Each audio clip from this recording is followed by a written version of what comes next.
Paul walks slowly toward the big building ahead. He isn't in a hurry to get to his new school. Boys and girls hurry past. Backpacks are on their backs. Hi, Nicholas. Hi, Elizabeth. Hello, Maya. He hears them call to one another. He wants to be back in his old school with his friends. His family is new to this big city. Paul feels lonely among the students walking and running along the sidewalk. Among so many strangers, he feels invisible. He goes through the wide door with a crowd of students. He listens to the chatter around him. One boy tells about his winter vacation skiing in the mountains. A girl tells about her vacation with her grandparents on their farm. Paul wants to tell about his family moving here. He finds the way to his classroom. The teacher is standing by the door. "Welcome, Paul," the teacher says, smiling. So he isn't invisible. His teacher can see him. The teacher shows him to his desk. Paul quickly learns the names of the students around him.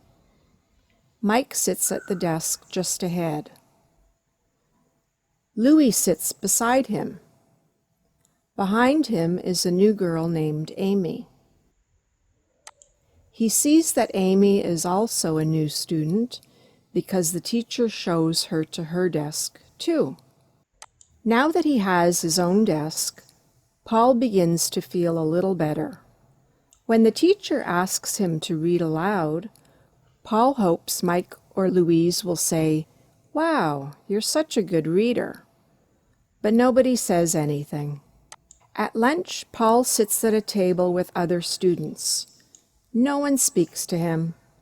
He still feels invisible.